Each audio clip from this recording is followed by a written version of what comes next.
Salam. Bu yağışlı günlərlə bağlı belə bir sual paylaşmışdıq. Verilmiş nümunə ilə bağlı yanlış fikirləri seçin. Bəlkə yağan yağış deyil, sevgimizin göz yaşlarıdır. Kim sualla tanış deyilsə əvvəlcə suala baxsın, cavabını müəyyənləşdirsin, daha sonra keçək bizim izaha və cavaba. A. Anlıq və yəlik hallı isimlərin sayı bərabərdir. Baxaq. Yağış, sevgimizin göz yaşları. Yağış adlı haldadır, sevgimizin yəlik haldadır, göz yəlik haldadır, yaşları adlı haldadır. Burada göz sözü qeyri-müəyyən yəlik haldadır, düzdür. Burada bir dənə mənsub şəkilçisi var, ikisi üçün bir dənədir də, amma belə bir hal var. Bunların hər ikisinin yəlik halda olduğu faktını inkar edəmir bu. İki dənə adlıq var, iki dənə yəlik var. Deməli, A'dakı fikir doğrudur. Tərkib hissələrindən yalnız birində köməkçinin hissəsi var. Burada cəmi bir dənə köməkçi var, bəlkə. Amma bu fikir səhvdir. Niyə? Çünki bu cümlə sadə cümlədirsə, biz necə deyə bilərik ki, tərkib hissələrinin yalnız birində, sadə cümlədə onsuz da bu ifadəni işlətmək üçün mürəkkəb cümlə olmalıdır.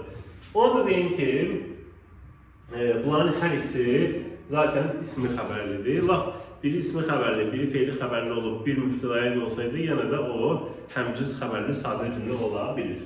Deməli, B yanlışdır. İsimlə ifadə olunmuş xəbərlər var. Yanlışı bildik. Sevgimizin göz yaşları isimdirmi? Xeyr.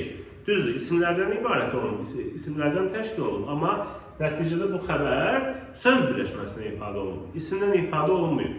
Deməli, İsimlə ifadə olunmuş xəbərlər var fikri yanlışdır. Çünki cəm bir dənə xəbər isimdən ifadə olunur. Mübtəda feillə ifadə olunur. Mübtəda yağış sözüdür.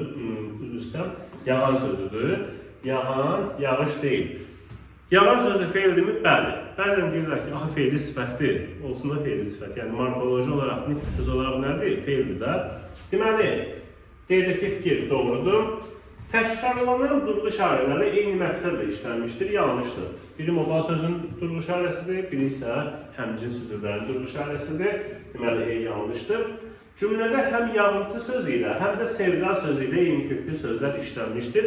Yağıntı sözündən eyni köklü söz var, yağış. Amma sevgi sözü, sevda sözü ilə eyni köklü deyil. Niyə? İlk baxışdan belə düşünülə bilər ki, sevda sözündə kökü yəqin ki, sev sözüdür. Amma biz bilirik ki, bu söz ərəb sözüdür. Bizim söz deyil, yəni sev sözünün üzərinə daha artırılmayıb. Sövdə sözünün təhrif olunmuş versiyasıdır və ərəbcə olan sevda sözünün kökü bizim sev sözümüz ola bilməz. Əzbərlə yadda saxlaya bilərsiniz bunu. Sevda sözü sadədir, sevda sözü sevgi sözündən eyni köklü deyil. Deməli, E variantındakı fikir deməli, yanlışdır. Bizdən nə istəyirdi? Yanlışları. B, C, E, Ə.